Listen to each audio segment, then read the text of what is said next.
Olá, eu sou Pedro Doria e esta é mais uma edição do Conversas com o Meio. Meu convidado essa semana é o Beto Veríssimo, cofundador do Amazon, Instituto do Homem e do Meio Ambiente da Amazônia, e também coordenador do projeto Amazônia 2030. O Beto é alguém que entende profundamente da floresta, profundamente do impacto ambiental que o desmatamento tem, mas ao mesmo tempo é alguém extremamente preocupado com o desenvolvimento econômico da região, porque sim, as duas coisas são inteiramente compatíveis. É claro que a gente não está tendo essa conversa essa semana à toa. Na semana passada, houve a cúpula dos líderes para o clima, que foi puxada pelo presidente americano Joe Biden. Houve ali uma preocupação de ambientalistas sobre uma possibilidade de algum tipo de acordo entre o governo americano e o governo brasileiro que não tivesse que não provocasse do governo brasileiro uma mudança de rumo que é extremamente necessária. Então, é daí que vem a conversa. Se você jamais entendeu direito o que está por trás das queimadas na Amazônia, como é que funciona a máquina da grilagem, como é que funciona a economia da destruição e, ao mesmo tempo, que tipo de economia que pode fazer com que a região norte do país se desenvolva e se desenvolva muito economicamente, preservando a floresta. Se você nunca entendeu nada disso, o que o Beto faz nessa entrevista é, em essência, explicar do básico ao sofisticado numa conversa super fluida. Tenho certeza de que vocês vão gostar. Eu aprendi muito.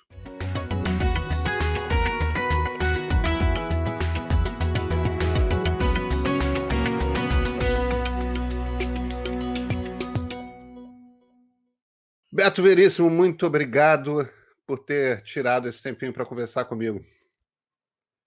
Prazer, Pedro. Beto, você é uma das pessoas que mais entendem da floresta amazônica aqui no Brasil. E ela está, evidentemente, no centro de uma questão internacional. A eleição de Joe Biden, o que ela transformou o mundo geopoliticamente é uma coisa. Eu não lembro de uma eleição americana fazer uma transformação tão grande, mas o contraste político com o ex-presidente Donald Trump é gigante. E uma das principais marcas desse contraste é a cúpula que aconteceu na semana passada dos líderes globais voltados para o clima. Havia uma certa apreensão de que os Estados Unidos quisesse fazer um acordo e dar dinheiro para o governo Bolsonaro em troca de promessas que poderiam vir a não ser cumpridas. Me parece que esse temor já está um pouco afastado, né? Como é que você vê como resultado para o Brasil, em particular, essa cúpula? Olha, a questão do clima, Pedro, é algo que, além de ser uma questão existencial do século XXI, ela vai determinar na corrida do desenvolvimento os países que vão ficar, os países que já estão na primeira fila da corrida, né? Os países que ficaram no segundo pilotão, aqueles que ficaram no terceiro e aqueles que nem sairão para a corrida, ficaram no box. Então, ela o tema é o que vai governar o mundo. São as discussões de descarbonizar a economia, tornar a economia dos países e das empresas cada vez mais verde, o que significa gerar mais riqueza, emitindo menos gases do efeito estufa. Isso é a cúpula do clima, nesse aspecto, foi o maior evento de natureza política na agenda de clima. Lembra que a agenda de clima ela é dominada por reuniões anuais, do chamado COP, que é Convenção das Partes do Clima, que esse ano vai acontecer na Escócia, em Glasgow. Sempre tem um tema prioritário, esse ano vai ser a questão de finanças. Essa cúpula do clima, chamada pelo presidente Biden, já sinaliza com os 40 maiores economias do mundo, e, portanto, os 40 maiores emissores de gases de efeito estufa, esses países todos ali somados dão uns 80%, 85% das emissões, ou seja, ali está a turma que vai resolver o problema, se realmente o problema for resolvido na velocidade que a gente espera. Então, ela tem um significado enorme do ponto de vista político. Tem vários compromissos que foram anunciados. Em grandes linhas, esses compromissos são mais ambiciosos do que já tinham sido anunciados previamente. Isso mostra a força política dos Estados Unidos em produzir Vamos esse ver. efeito de forçar os países a assumirem compromissos maiores.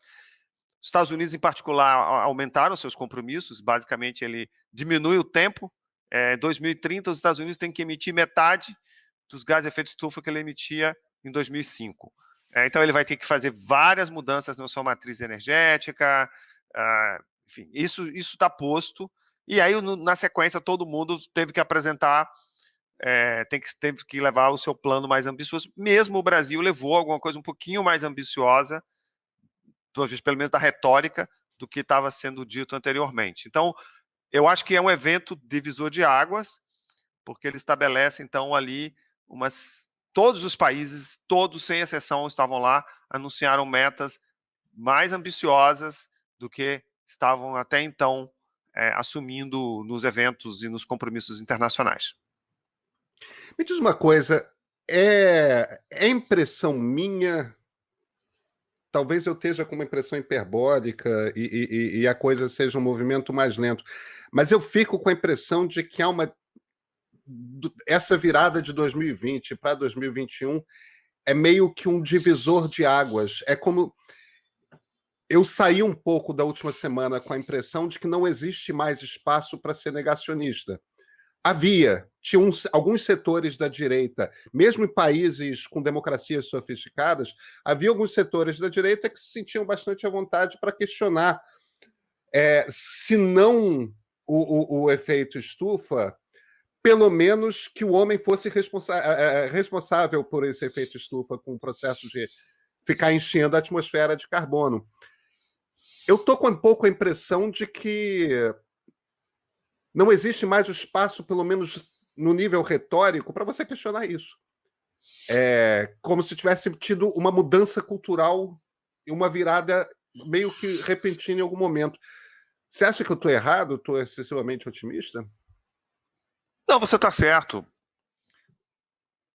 Acho que tem 3 questões na agenda de clima. A primeira é que ela se impõe pelos fatos. O clima está mudando muito rápido, e ele vai ter consequências dramáticas na vida social e econômica. A agenda de clima é uma agenda econômica, é uma agenda que define, de novo, a forma como o desenvolvimento desse século acontecerá. Ela não é uma agenda ambiental. Então, quem ficar conectado, acha que a agenda climática é uma agenda puramente ambiental, já não entendeu o que está acontecendo. Então, acho que esse é o primeiro elemento. O segundo é que as empresas já entenderam, já estão antecipando os seus movimentos nessa direção. Se você conversar com qualquer CEO de qualquer empresa hoje séria no mundo, ele vai estar colocando o clima na agenda fundamental da empresa. Ele sabe que o que vai determinar se é aquela empresa na área de mineração, na área de logística, na área do agronegócio, a produção de alimentos como um todo, o agronegócio em particular, a energia, obviamente, a construção e todo o processo de industrialização. Vai colocar o seu negócio dizendo o seguinte: eu preciso gerar mais riquezas emitindo menos carbono. Então, todas as empresas estão se movimentando, estão fazendo isso com novas tecnologias, novos sistemas de gestão. Então, o mundo corporativo já assumiu de que haverá, sim, em algum momento, nos próximos 10 anos, altamente provável, nos próximos 20 anos, com certeza, alguma precificação do carbono. De alguma maneira, quem emitir muito carbono vai ficar pouco competitivo. Haverá alguma taxação, alguma precificação. Esse assunto já está na mesa. A União Europeia já está falando de que todos os produtos que ela vai importar, ela vai atribuir uma espécie de imposto de carbono. Ou seja, imaginando aqui no Brasil, se produz laranja no Brasil, que exporta para a Europa, e essa laranja estiver associada no Brasil, que está emitindo muito carbono, significa que o consumidor europeu está comprando uma laranja brasileira que tem embutido nela mais carbono do que seria necessário. Então, para isso, eles taxam. Mas isso pode acontecer com qualquer produto de qualquer país. Pode ser que isso não aconteça esse ano, mas é uma tendência inexorável. E eu acho que é isso que são as tendências. Elas vão, na agenda de clima, as evidências são maiores, as corporações já assumem cada vez mais isso, mesmo as empresas da área de petróleo, que, portanto, são as mais prejudicadas com essa agenda de restrição de uso de combustíveis fósseis. As empresas dessa área estão se transformando. Basicamente, é uma corrida entre empresas que serão empresas de energia e empresas de petróleo. Empresas que forem de energia vão estar nadando muito bem, porque elas vão sair de energia fóssil para energia renovável. E a demanda por energia só vai aumentar. Só que vai mudar a natureza da energia, ela vai ser fóssil, vai ser renovável, vai ser fotovoltaica, vai ser energia eólica, né, outros tipos de energia.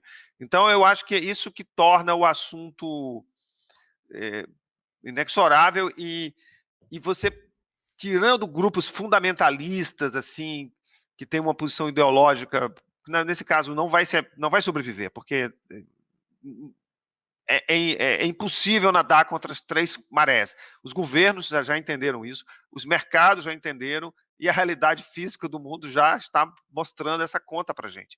Essa conta, infelizmente, só vai aumentar. Porque mesmo que esses compromissos todos sejam implementados, nós já contratamos mudanças do clima. O clima a quantidade de carbono que já foi emitida significa que nós vamos ter vários impactos negativos nas próximas décadas. O que a gente está discutindo agora é como manter esses impactos dentro de uma zona administrável, que seja possível, em que a temperatura do planeta aumentando, os extremos climáticos aumentando, ainda assim a gente consiga ter uma vida socioeconômica possível, sem grandes rupturas. Acho que é isso que está sendo posto no debate agora. Vamos entrar na sua especialidade, Amazônia. A floresta, que boa parte dela fica, eu não sei qual o percentual exatamente, mas é o quê? 85% dela é brasileira? 65%.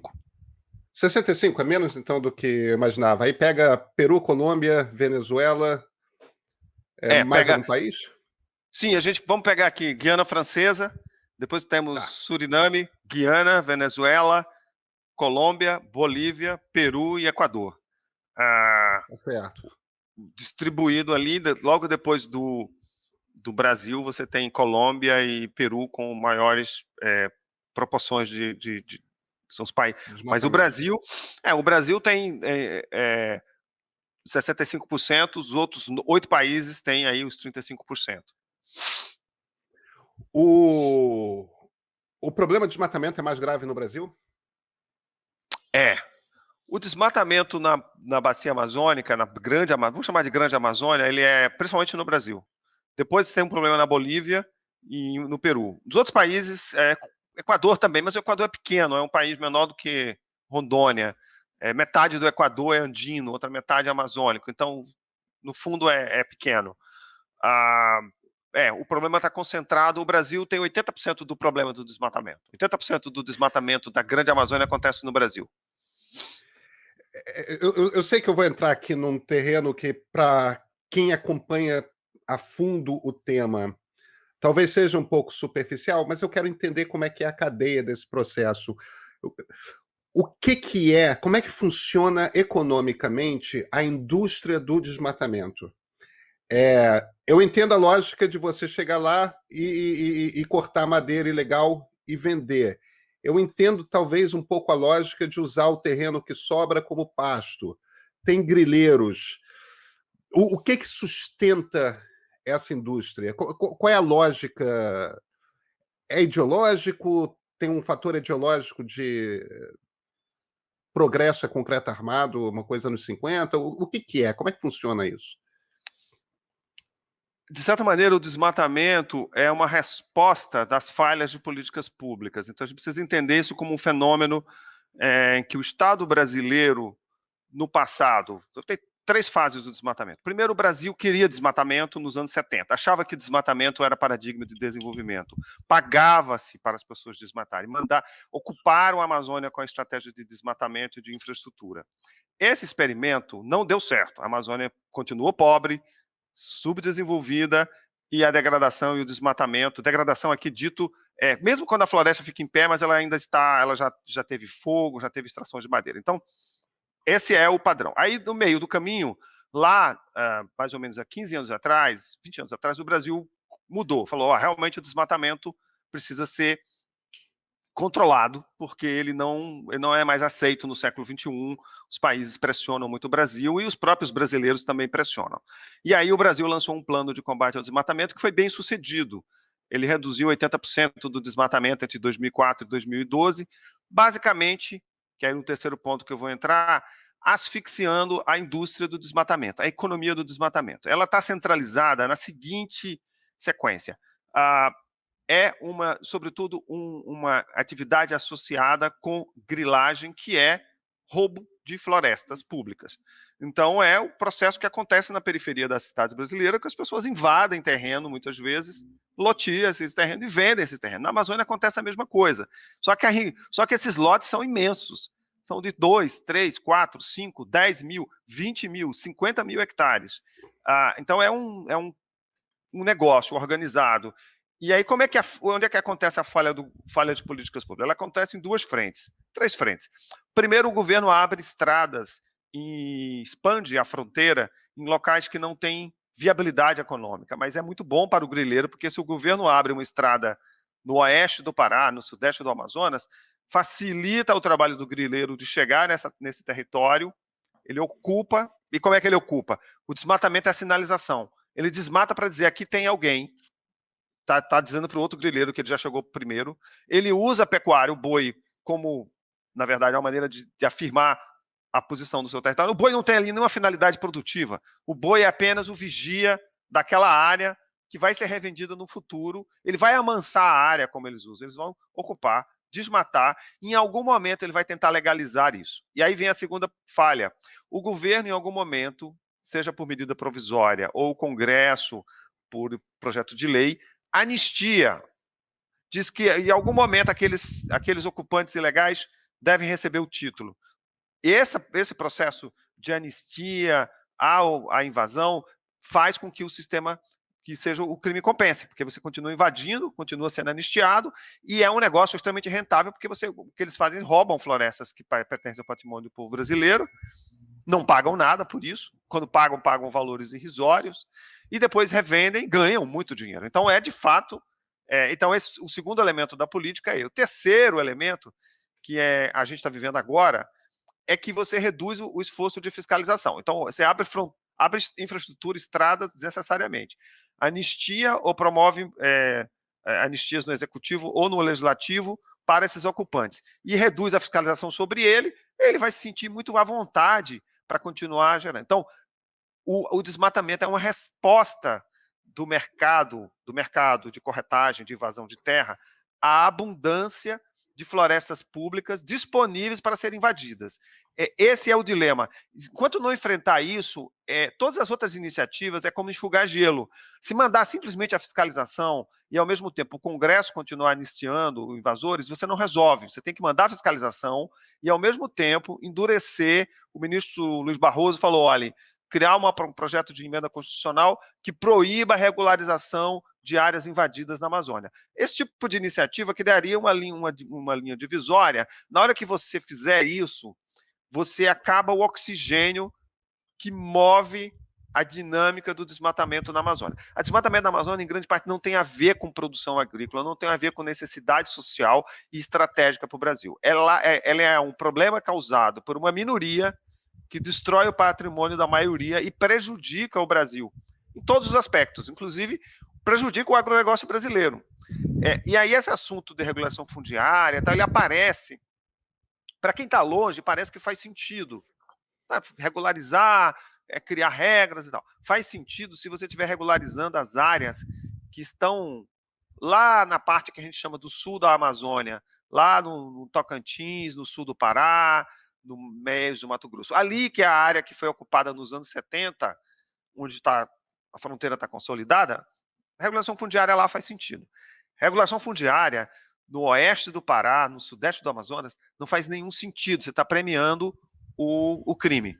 Então, o que você está dizendo, essencialmente, é que o Estado brasileiro é, de certa forma, ativo nesse processo de desmatamento, né? Sim, o desmatamento é uma falha de política pública e ela está baseada em 3 elementos. A possibilidade, quer dizer, a abertura de infraestrutura chamada fronteira aberta desnecessariamente. asfaltamento de BR, abertura de novas estradas, garimpo que se desloca para as regiões mais remotas, extração ilegal de madeira, tudo isso avança a fronteira. Ao fazer esse processo de avanço, o madeireiro, por exemplo, ele abre estradas, facilita a chegada do segundo problema, que é a grilagem. A grilagem se estabelece, invade, rouba florestas públicas em larga escala. Nós estamos falando de uma área na Amazônia que já é do tamanho, basicamente do tamanho de Minas Gerais, maior do que Minas Gerais, que está hoje sendo invadida.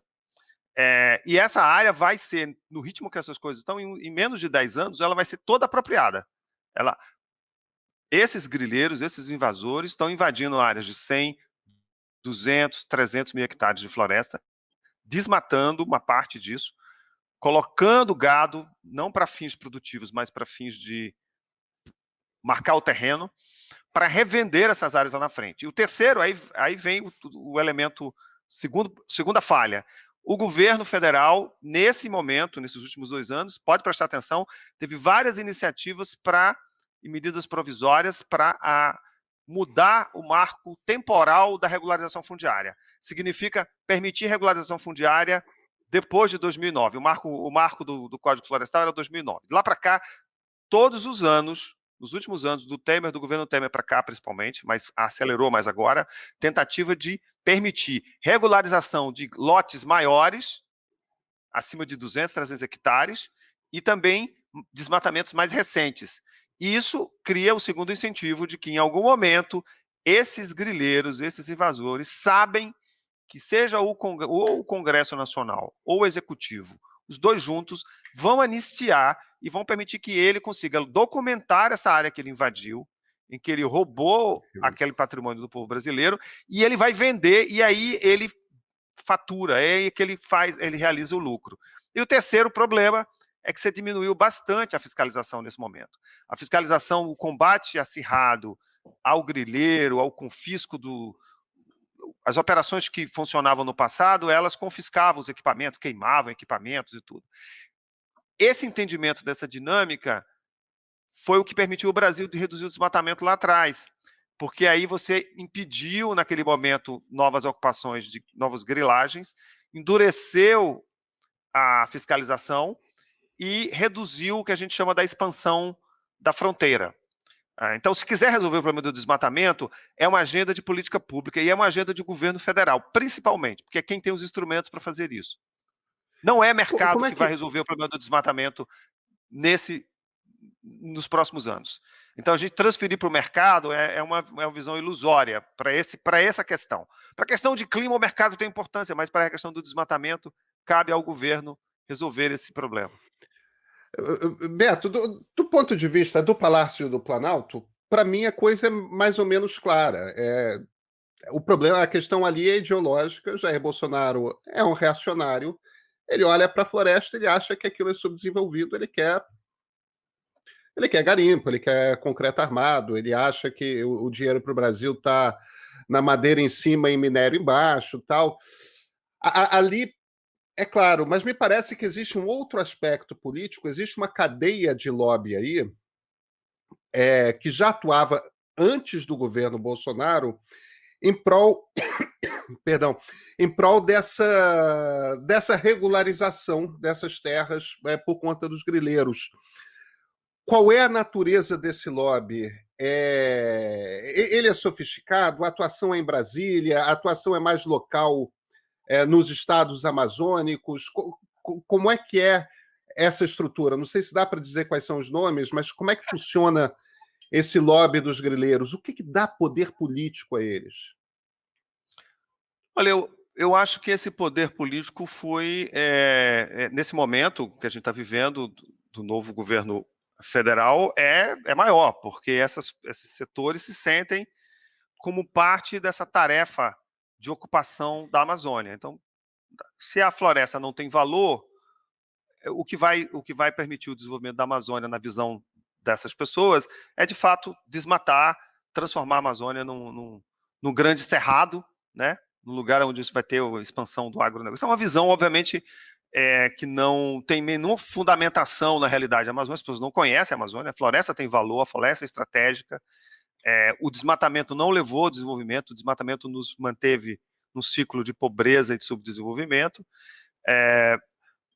Agora, eu acho que é uma força que deriva da força do momento que a gente está vivendo no governo federal. Ele não é um grupo que tenha força suficiente para impor a sua agenda, tanto é que no momento em que as condições políticas eram favoráveis à conservação e ao combate ao desmatamento, esses grupos estavam na defensiva. Qual foi a estratégia que o governo, em 2004 a 2012, adotou, principalmente? Criava unidades de conservação nessas áreas sujeitas à grilagem. Nas áreas onde tinha indícios de que os grileiros estavam chegando, estavam tentando roubar florestas públicas, o curativo era cria-se uma unidade de conservação, isso torna aquele território um patrimônio da União ou dos estados, pode ser unidades estaduais também. Isso inibe a perspectiva de posse do grileiro sobre aquela área e, portanto, reduz o apetite dele por desmatamento. E isso aconteceu. Foi muito eficiente essa estratégia. Agora, nos últimos anos, e principalmente nos últimos 2 anos, o governo está reduzindo o limite de unidade de conservação, está dizendo que as unidades não vão ser mais criadas e aquelas que foram criadas eventualmente podem ser desafetadas. Então, o desmatamento agora e a invasão não acontecem apenas sobre aquelas florestas que ainda são devolutas, são da União, dos estados, mas que não foram ainda... O Estado não definiu o que vai fazer com essas florestas.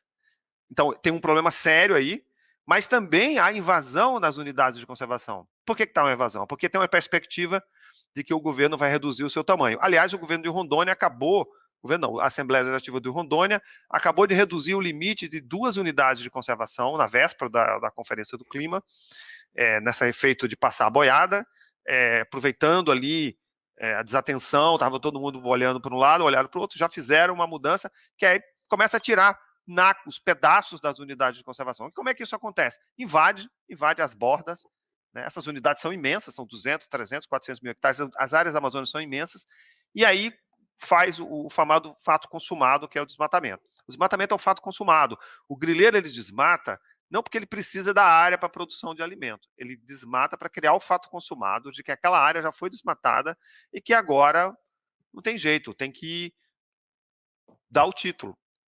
De preferência, vendendo aquela área para o grileiro, vai ter que legalizar a área. Em algum momento, ele precisa legalizar para ele passar essa área para venda, para revender.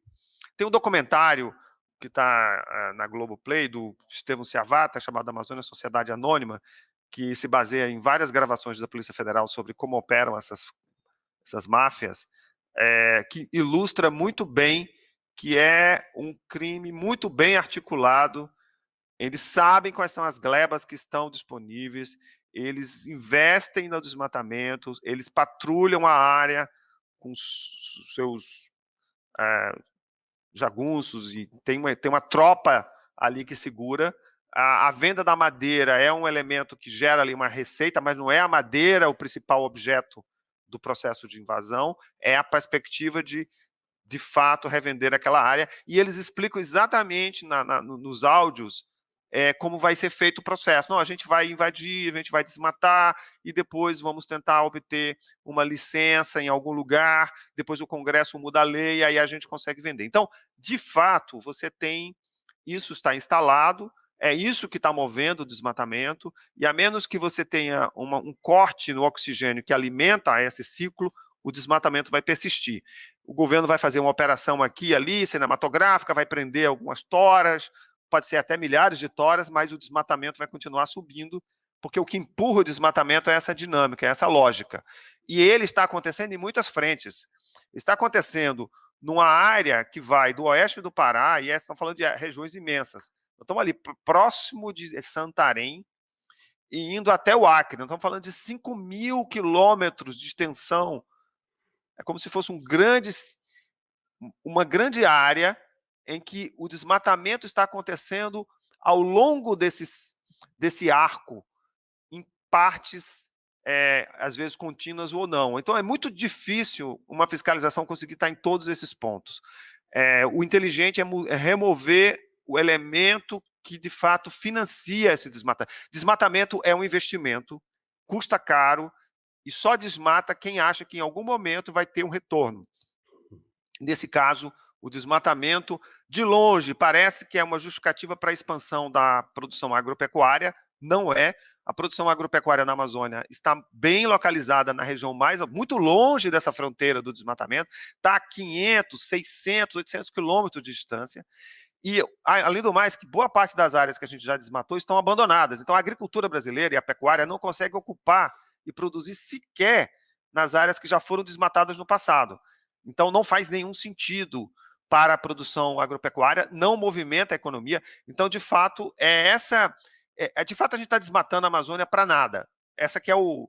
Aqui lá tem um solo rico, fértil, que você vai produzir soja e alimentar o mundo. Não, boa parte dessas áreas, os solos não são férteis. Quando você desmata, de fato, você condena aquela área a um processo de degradação e aquela região ao empobrecimento. E ao Brasil, um preço altíssimo que o Brasil vai pagar, porque as emissões do Brasil na agenda... Por que o Brasil é importante na agenda de clima? Por duas razões.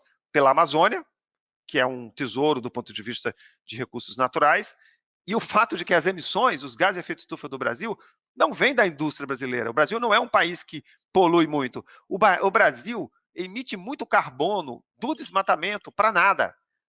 E isso prejudica o Brasil. Então, essa agenda joga contra os interesses do Brasil todo o tempo. Ele só favorece o crime organizado, só favorece o grileiro e favorece uma visão de desenvolvimento que é ultrapassada. A ideia de que a Amazônia vai ser ocupada pela pecuária, pelo garimpo e pela extração de madeira. Isso não deu certo no passado, não é aceitável no presente e será intolerável no futuro. Eu quero entrar na indústria amazônica. Quais são os potenciais econômicos? Mas antes eu queria só ficar um pouco ainda na questão do agronegócio. O agronegócio, evidentemente, não só é muito importante para o Brasil, como é talvez a mais competitiva indústria brasileira. A gente produz muito, a gente produz barato, a gente exporta para o mundo todo e são poucos os competidores que a gente tem a nível internacional. Agora, mesmo quando a gente está falando do sul, do centro-oeste, mesmo quando a gente está falando do sudeste, existe uma questão ali de água, que a água que sustenta todo o agronegócio brasileiro vem da floresta amazônica, né? Existe uma... Vem por cima, evidentemente, por nuvens e chuvas, mas boa parte dessa... Isso é um sistema, isso é um ecossistema todo interligado. Essa água começa a ser ameaçada pelo desmatamento em que momento? A Amazônia está sob risco. Obviamente, a gente falou do risco do desmatamento, do risco socioeconômico, né? Do colapso da Amazônia do ponto de vista do processo de desmatamento que empobrece, que inibe investimentos, que aprofunda desigualdade, que atrai violência, etc. O segundo efeito é o que a gente chama de ponto do não retorno. Já foi desmatado 20% da Amazônia brasileira, tem mais outros 20% degradados, são florestas que de longe, um leigo viajando pelo avião acha que estão em bom estado, mas essas florestas estão na antessala da UTI. Elas têm, de fato, já foram queimadas, já foi tirado madeira, então são florestas muito empobrecidas que de uma hora para outra, ou de um ano para o outro, seja por mudanças climáticas, a gente está vivendo extremos climáticos, um ano muito seco, um ano de incêndios... A gente não teve incêndios catastróficos na Amazônia como os cientistas estão prevendo. Isso que a gente viu até agora é fichinha para o que pode acontecer. A gente pode ter queimadas na Amazônia que destrói 10, 15 vezes mais do que a gente já observou nos últimos anos. E aí, rapidamente, todo esse estoque de áreas que estão na antessala da UTI podem ir para a UTI e podem morrer. Então, de uma hora para outra, no horizonte de tempo relativamente curto, de uma década, a Amazônia pode atingir um ponto do não retorno, que é ter 25%, 30% do seu território desmatado. Se isso acontecer, há uma mudança no regime de chuva e afeta uma das consequências das mudanças climáticas e da destruição o chamado ponto do não retorno da Amazônia é diminuir a produção das chuvas. Boa parte das chuvas que alimentam o centro-oeste brasileiro, que faz com que o Brasil seja uma potência agrícola, depende das chuvas que vêm da Amazônia. que são geradas pela floresta. Sem floresta não tem chuvas regulares, as chuvas serão insuficientes, e sem estas chuvas, o agronegócio brasileiro, que é pouco irrigado, a gente só tem 6% da produção agrícola do Brasil irrigada, então a gente depende de chuvas regulares, entra em colapso.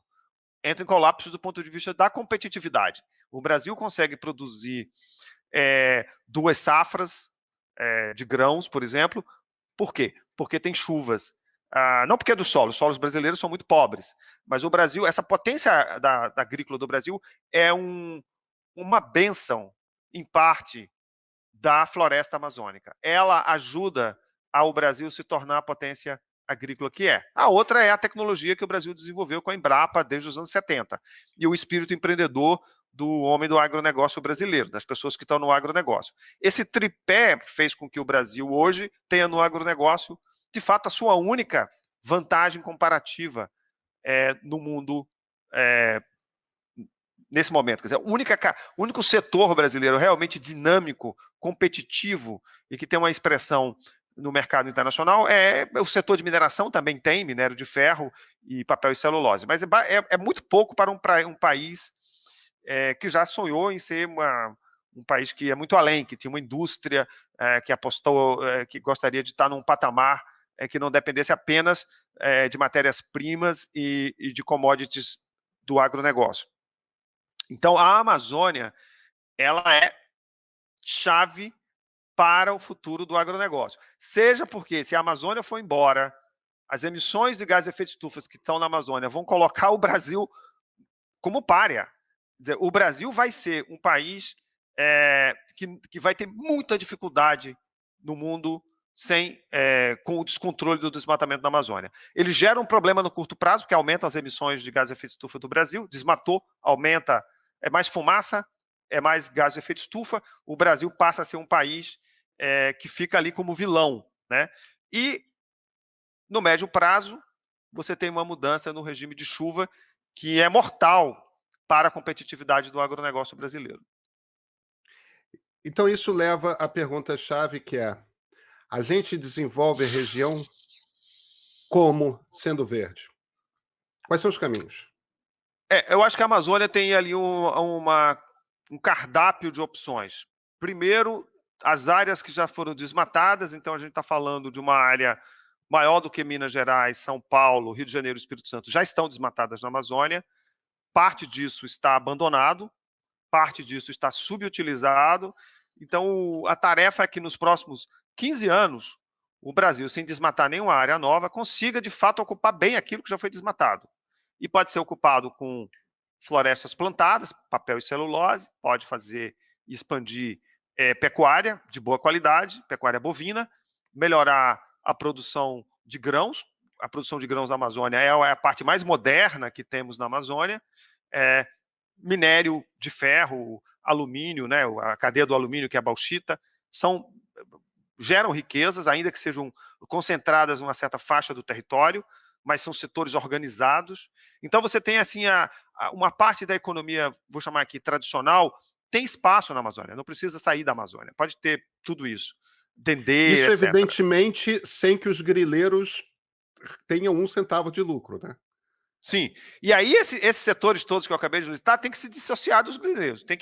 Grileiro, a agenda do grileiro tem que ser diferente. Os grileiros querem desmatar e se apropriar de áreas que não têm interesse. Então, o Brasil precisa dizer, bom, desmatamento tem que ser na linha do desmatamento zero, não é que vai ser zero amanhã, mas tudo que for desmatado tem que ser legal e tem que compensar o que foi desmatado reflorestando, restaurando áreas similares. Então, o Brasil o Brasil teria como projeto de país, em vez de estar falando de desmatamento líquido, desmatamento ilegal em 2030, dizer assim, desmatamento zero nessa década, total.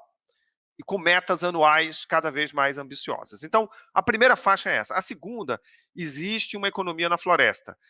Um estudo agora publicado pelo Projeto Amazônia 2030 mostrou que 60 produtos que estão tipicamente dos produtos da floresta, a gente está falando de castanhas, de frutas, açaí é uma delas, cacau é uma planta, é uma árvore da Amazônia, é um fruto domesticado pelos índios que cresce em sistemas agroflorestais.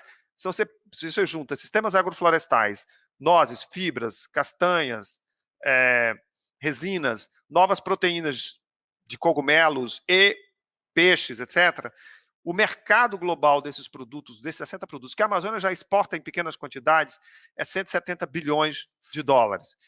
A Amazônia brasileira participa com 0,2. Quem domina são os países na linha do Equador, que são mais subdesenvolvidos que a gente. Por quê? Porque esses países, de alguma maneira, conseguiram ver aquilo que a gente não está vendo. Eles estão vendo a floresta como opção de desenvolvimento e não como obstáculo.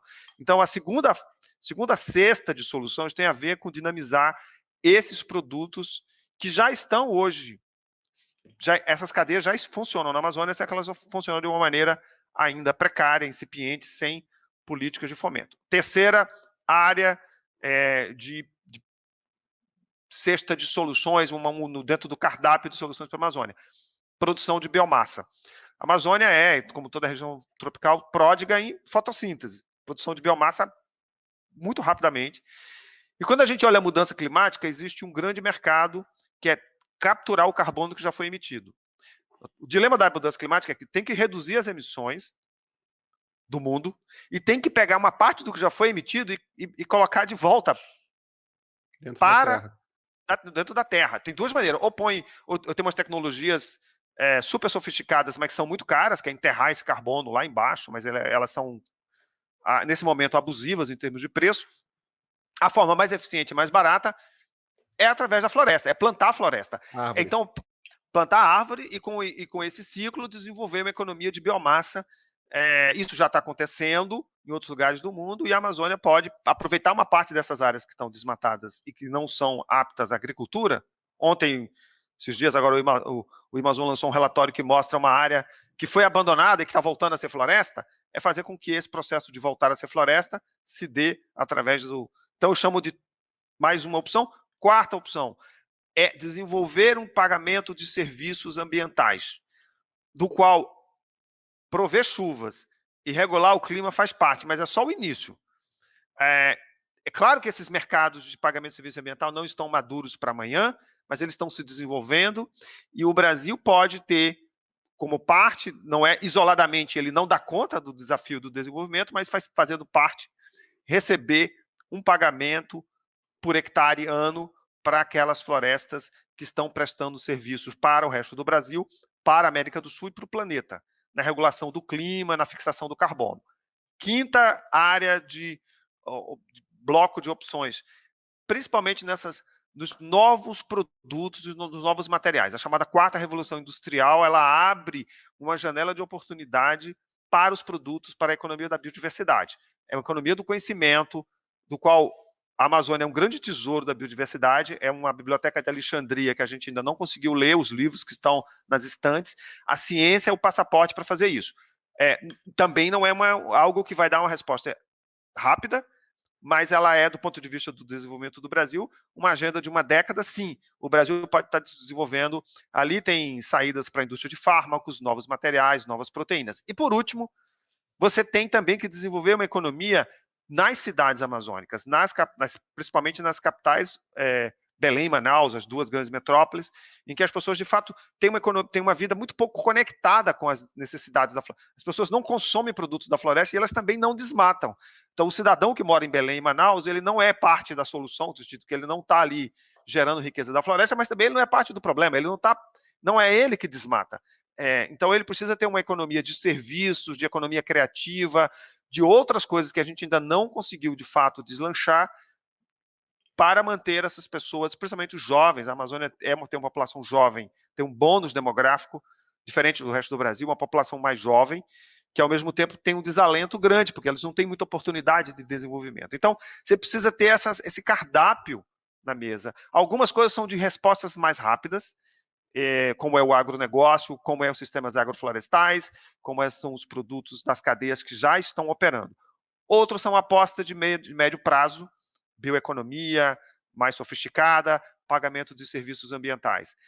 A Amazônia precisa ter uma cooperação com o Brasil e com o mundo. Aliás, o Brasil não tem dinheiro para bancar essa transição, não tem caixa. A gente vai precisar ter a cooperação mundial, transferência de tecnologia, investimento em ciência. Eu acho que a conversa do clima abre espaço. Por que o Biden, em plena campanha lá com Trump, fez uma menção à América Latina. Aliás, a única menção à América Latina foi 2 menções, uma essa questão lá da migração no México e na América Central, e a outra a Amazônia. Por quê? Porque a Amazônia é chave. Não tem solução para o clima do planeta sem a Amazônia.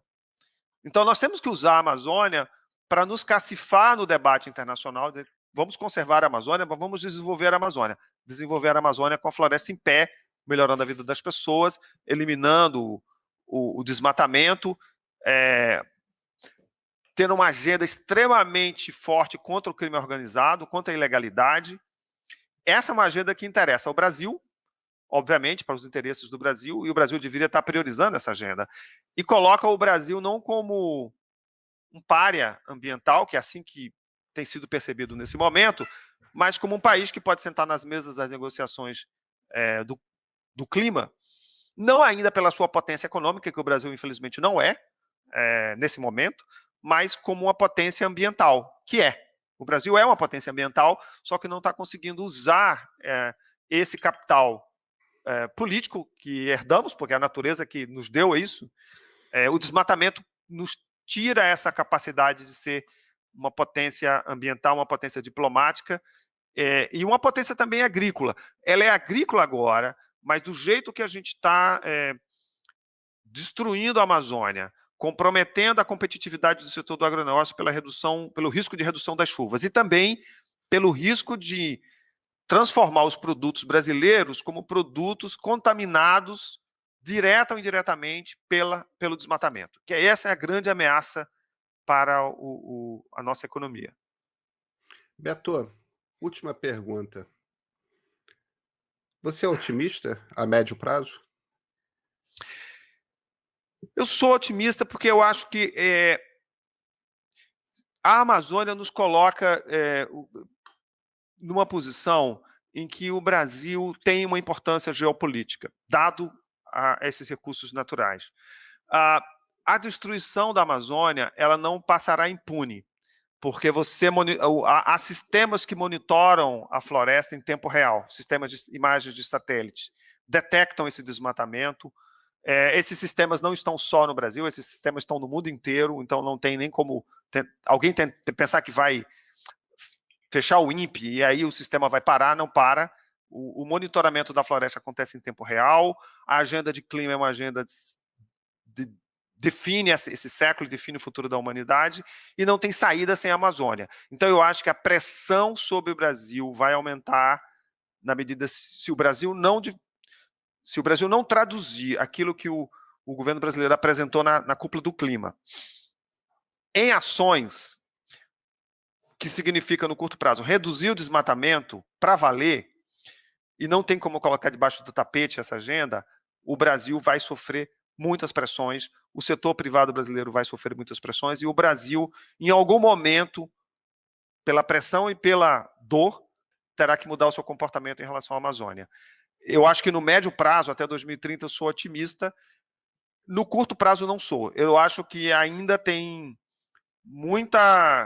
acho que há um negacionismo do problema. Há uma mudança na retórica, mas essa mudança não é traduzida em ações, nem em orçamento. O orçamento, de fato, até caiu. E até agora as ações não apareceram. Então, nesse momento, o Brasil sai da Conferência do Clima com uma retórica que foi positiva, porque, de fato, o Brasil reconheceu a questão das mudanças climáticas, reconheceu o papel da Amazônia, assumiu compromissos na redução do desmatamento ilegal, não é um compromisso novo, é um compromisso requentado, antecipou 10 anos as suas metas de neutralização de carbono, 2060 para 2050, mas não anunciou nenhuma medida de curto prazo com metas muito claras. Isso basicamente é como se estivesse empurrando esse problema para a gente resolver no futuro. Então, até 2022, eu não sou otimista. Tomara que eu esteja errado e que haja uma mudança até lá. Mas eu acho que no médio prazo eu sou razoavelmente otimista de que a gente vai conseguir enfrentar esse tema, esse dilema, que hoje, por uma razão, ele não faz sentido. Ele não resiste a nenhum exercício de interesse nacional e de racionalidade. Então, todas as vezes que a gente entra nesse debate da Amazônia, a gente vê que toda agenda de destruição é uma agenda que fere os interesses nacionais, fere cancela o futuro do Brasil, compromete, de certa maneira, o próprio futuro da humanidade, né? Porque se a floresta é importante para o equilíbrio do clima, ela precisa ser mantida em pé, ela pode gerar riqueza, as pessoas podem ter uma vida mais próspera. Isso não quer dizer que a agenda de prosperidade com base na floresta seja uma agenda fácil, tem desafios pela frente. Quando eu estava falando da cesta de opções, algumas são mais fáceis, outras são mais desafiadoras, outras vão exigir mais ciência, mais tecnologia, mais firmeza de políticas públicas, uma visão de longo prazo. Mas eu acho que a gente tem que ter ambição. O Brasil deixou de ser um país com ambição. A última vez que o Brasil teve... quando o Brasil foi um país que foi capaz de ter ambição, na época do Juscelino Kubitschek, na época em que o Brasil quis se tornar uma potência agrícola e se tornou, o Brasil foi melhor, foi maior e fez com que o país caminhasse na direção de construir a sua própria identidade na busca de uma ambição. Então, eu acho que a Amazônia é o que sobrou para o Brasil. O Brasil pode ser ambicioso na Amazônia, é relevante no mundo por conta da Amazônia, e o Brasil pode ser próspero a partir da Amazônia, desde que ela fique em pé, como floresta. Beto Veríssimo, desde que ela fique em pé, com certeza. Muito obrigado pela entrevista. Obrigado, Pedro. Foi um prazer estar contigo.